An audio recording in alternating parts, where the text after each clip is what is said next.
मौका ना मिले। डिबेट मैं चलाऊंगा, आप चलाइए। दिख भी रहा है कि आप ही चला भी मैं बताऊंगा। नहीं, आपने शांत करता रहा, मेरी बारी आई तो आप अपना ज्ञान बीच में डालने लग गए। ये तरीका नहीं है शहजाद, आप अपना ज्ञान अपने पास रखें, आप तो रिस्पॉन्ड करेंगे।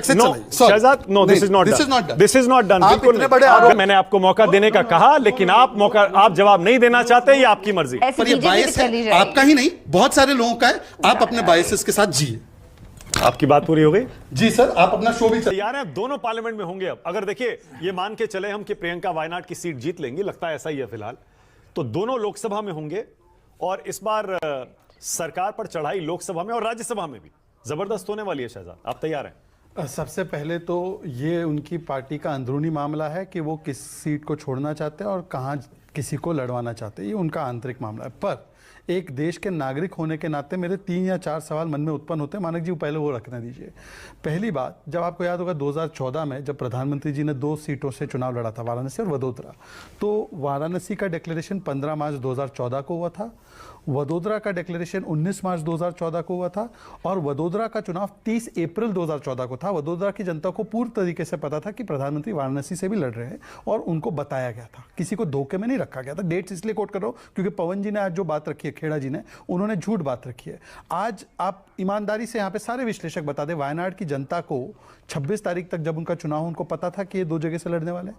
उसी वायनाड को जिसने 2 बार इनको अपनाया, अमेठी को हार गए तो अमेठी को भूल गए, फिर वायनाड गए तो वायनाड ने अपनाया। वहां पर एनी राजा, मैं नहीं, बीजेपी को क्यों बोलते हो, एनी राजा जो लेफ्ट की लीडर थी, जो चुनाव लड़ी, उन्होंने बोला कि राहुल पलायन कर जाएगा। आज भी उनका वो स्टेटमेंट है। तब उन्होंने जाकर वहां पर वायनाड से कहा, Wayanad is my home, Wayanad is my family. अब पता चला कि वायनाड इज माई फैमिली नहीं है, my family only in Wayanad, my family only in Raebareli, my family only in Amethi. तो ये पारिवारिक कंपनी ने निर्णय लिया है कि तीसरे सदस्यों को भी भेजने की चेष्टा करनी, है उनका मामला है। पर वायनाड की जनता को धोखा पहले नहीं देना चाहिए था। दूसरा, एक पॉलिटिकल एनालिस्ट में रहा करता था आपके चैनल पे और बाकी जगह आता था, तो अब मैं वो टोपी 1 मिनट के लिए पहनता हूं। वो टोपी पहनते हुए ऐसा लग रहा है कि भाई साहब हाउस ऑफ कार्ड्स या हाउस ऑफ वो क्या है, गेम ऑफ थ्रोन्स वाला मूव कर दिया।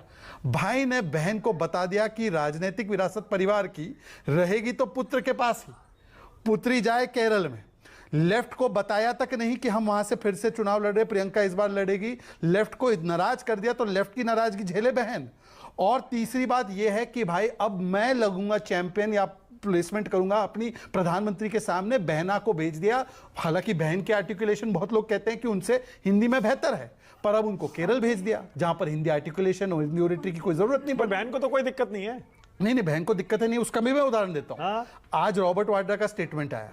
रॉबर्ट वाड्रा से ही तो कनेक्शन है ना, आप जो कह रहे थे। रॉबर्ट वाड्रा का स्टेटमेंट बीच में नहीं, अलका जी को बोलिए, अभी आप मौका दूंगा। मुझे पता है अलका जी बहुत उत्तेजित हो जाती है, पर कम से कम ऐसे देखते हैं। नहीं, मौका दे रहा हूं आपको। हाँ, बोलिए। अलका जी, अपनी उत्तेजना स्वाति मालीवाल के विषय पर थोड़ा दिखाइए ना। स्वाति मालीवाल ने आपके नेताओं को लिखा है कि मेरे साथ जो हुआ, राज्यसभा सांसद हूं मैं, उसके विषय में तो आपकी आवाज नहीं निकलती। अब मुझे बोलने दीजिए। देखिए, आज रॉबर्ट वाड्रा जी का जो स्टेटमेंट आया, उन्होंने कहा कि मैंने इस बार कह दिया कि देखिए, केवल प्रियंका प्रचार नहीं करेगी, प्रियंका संसद भी जाएगी।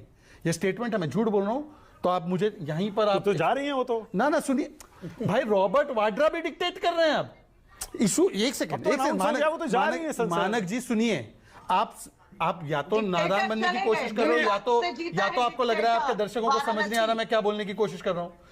आज की तारीख में जो 2 कैंप, हल्का एक-एक करके, हल्का वन बाय वन। हाँ मानक जी, देखिए, मासूमियत की सबसे ऊंची टहनी से उतरिए, मेरी बातों को समझने की कोशिश भी कीजिए। आप इतना मासूम बन के वो तो जा रही है। सवाल वो नहीं है कि वो जा रही नहीं जा रही, उनको वहां पे हराने वाले, वो सवाल नहीं है। सवाल ये है कि रॉबर्ट वाड्रा ने क्लियर कट बोला कि टीम रॉबर्ट एंड प्रियंका ने टीम राहुल को क्लियर बोला था कि इस बार प्रियंका केवल प्रचार नहीं करेगी, प्रियंका को संसद भी भेजना होगा। एक सेकंड, मेरी बात हो जाने दीजिए। हल्का दे रहा हूं, इसके बाद आप ही की बारी है। हाँ। इस प्रकार की तू मैं आप अपने समय पे, मैं अपने समय पे। दूसरी बात, कांग्रेस कितनी लोकतांत्रिक है ये बताने की कोशिश अलका जी कर रही थी। कल की मीटिंग की ये तस्वीर है जिसमें निर्णय लिया गया। इस थोड़ा जूम कीजिए। ये खड़गे जी के पास सोनिया जी के पास सुपुत्र राहुल जी के पास बहना प्रियंका जी के पास केसी वेणुगोपाल जी। ये 5 लोगों की पंचायत थी। इसमें 3 एक परिवार के सदस्य जो निर्णय प्रियंका का कर रहे हैं। ये कांग्रेस के लोकतंत्र की पूरी परिभाषा है भाई।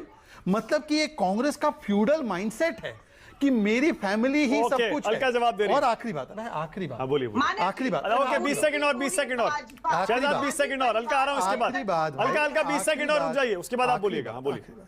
तीसरी और आखिरी बात, क्यों राहुल जी ने प्रियंका को वहां से लड़वाने के लिए कह दिया, क्योंकि उत्तर प्रदेश में जैसे बुर्खा डाले या बिना बुर्खा डाले महिलाएं 1-1 लाख रुपए मांगने आ रही है, उनको पता है कि अब बाईपोल होगा तो जो समाजवादी के कंधे पर बैठकर कुछ वोट मिल गया है वो मिलने की स्थिति नहीं है कांग्रेस की, और इसीलिए स्ट्रेटेजिकली इन्होंने कहा कि चलो केरला में ज्यादा सेफ है तो वहां से ठीक है। हम लोग ओके उसी अलका लंबा, अलका बोलिए आपकी बात। मानव जी ये पूरी की पूरी भाजपा गांधी परिवार को लेकर कुंठाग्रसित रही है, इसलिए इन्हें तस्वीरों में मल्लिकार्जुन खड़गे, अरे वो कांग्रेस के राष्ट्रीय अध्यक्ष हैं, बिल्कुल ठीक कहा। सोनिया गांधी, अरे सोनिया गांधी जी कांग्रेस की पूर्व राष्ट्रीय अध्यक्ष, पार्लियामेंट्री पार्टी की चुनी हुई नेता हैं। इन्हें राहुल गांधी दिख रहा है, वो राहुल गांधी पूर्व कांग्रेस के अध्यक्ष हैं। इन्हें केसी वेणुगोपाल जनरल सेक्रेटरी, संगठन महासचिव हैं। उन सबने टॉप लेवल की जो हमारी लीडरशिप है वो उसमें बैठी हुई है और फैसला हुआ है वहां पर। इनको जिस नजरिए से देखना है वो देखे। सीडब्ल्यूसी क्यों नहीं बुलाया? अलका जी मैं कांग्रेस का संविधान जानता हूँ, सीडब्ल्यूसी बुला लेते हैं। निर्मला सीतारमण या स्मृति ईरानी हिम्मत दिखाएंगी वायनाड जाने की, सुषमा स्वराज जी ने हिम्मत दिखाई और हम तारीफ करते हैं। अलका जी सीडब्ल्यूसी क्यों नहीं बुला दिया? आप तो सीडब्ल्यूसी के मेंबर भी है, एक्सटेंडेड सीडब्ल्यूसी। जवाब नहीं था तो स्वाति मालीवाल, अरे साक्षी मलिक का क्या? स्वाति मालीवाल का कोई विषय नहीं है क्या? चुप क्यों है? स्वाति मालीवाल विषय नहीं है? स्वाति मालीवाल को आप नहीं समझते हैं कि उसके साथ अन्याय हुआ? तो प्रधानमंत्री जी चुनाव हार रहे थे मानिक जी, ये बात राहुल गांधी जी ने सार्वजनिक की। हमारे सर्वे कह रहे थे कि अमेठी से इस बार स्मृति ईरानी हारने जा रही है और मैंने खुद अपनी प्रेस कॉन्फ्रेंस में कम से कम 1 महीना पहले घोषणा की थी कि राहुल गांधी जी तो बहुत बड़ी बात है, कांग्रेस का कोई कार्यकर्ता भी अमेठी में उतरेगा तो लाखों से हारेंगे ईरानी, और वो हुआ भी। यही हमारा जो इंटरवल सर्वे बार बार कह रहा था कि मोदी जी 400 सीटें मांग रहे हैं, 10 लाख का मार्जिन की बात कर रहे हैं, 400 नहीं, बहुमत नहीं मिलने वाला है और 10 लाख से नहीं कुछ लाख से जीतेंगे मजबूत। अच्छा अलका, ओके आपने अभी अभी जो बात कही, हार रहे थे आपने जो अभी अभी बात कही, क्या मैं उसे दो सवालों का उत्तर नहीं आया। वायनाड की जनता को धोखा क्यों दिया? वायनाड की जनता को क्यों नहीं बताया कि 2 चुनाव लड़ने वाले हैं? ये बताया कि नहीं बताया? इतना बता दो माने जी ईमानदारी से। अच्छा ओके अलका बोलिए, अलका बोलिए। मुंह की खानी पड़ेगी आपको। वायनाड की जनता का क्या कसूर था? भारत ने हमेशा नकारा है, इसीलिए आपका सफाया हुआ तेलंगाना और कर्नाटक। अरे मोहतरमा आप जश्न मनाइए 99 पर, कोई समस्या नहीं। वायनाड की जनता को क्यों धोखा? बजरंग बली जी ने ऐसा मोला चलाया। अरे आप अलका जी आप जश्न मनाइए। अरे पर मेरा सवाल का जवाब दो। विनोद जी को मौका दे रहा हूँ। Okay alright, 1 second Vinod ji. Sanjeev आ रहा हूँ उसके बाद। नहीं देखिए बाईपोल से क्यों जा रहे? बाईपोल से लड़ना कोई गैर संवैधानिक है? मैंने आपसे पहले भी पूछा था। बाईपोल से लड़ना कोई असंवैधानिक है क्या या कोई अपराध है? और भाई जब मौका बाईपोल का आएगा बाईपोल से आदमी आएगा, जब जनरल पोल का जनरल पोल से आएगा, ये कोई बात नहीं है। ये कोई एक दूसरी बात, योगी आदित्यनाथ को घेरने के लिए अखिलेश यादव की जरूरत नहीं है, उनको तो बीजेपी खुद ही घेर रही है। उनकी तो समस्या ये है कि उनको भारतीय जनता पार्टी घेर रही है। मुझे लगता है आपका ओवर सिंप्लीफिकेशन है। अरे जवाब कैसे विनोद जी, कैसे योगी जी को बीजेपी कैसे घेर रही है? इसका जवाब देना। ऐसे घेर रही है कि योगी जी को अपना डीजीपी लगाने की तो अनुमति मिली नहीं, लगातार जो है वो एक्टिंग डीजीपी से काम चलाते रहे। चीफ सेक्रेटरी दिल्ली से भेजा गया जिसको एक्सटेंशन पे एक्सटेंशन मिल रहे हैं। योगी जी अरे भाई आप योगी जी यहाँ से जब किसी को भेजा जाता है कि शर्मा को इनको डिप्टी चीफ मिनिस्टर बनाया जाएगा तो योगी जी उनको मंत्री नहीं बनाते बाद में, तो ये सब तो पब्लिक में सामने रहा ना।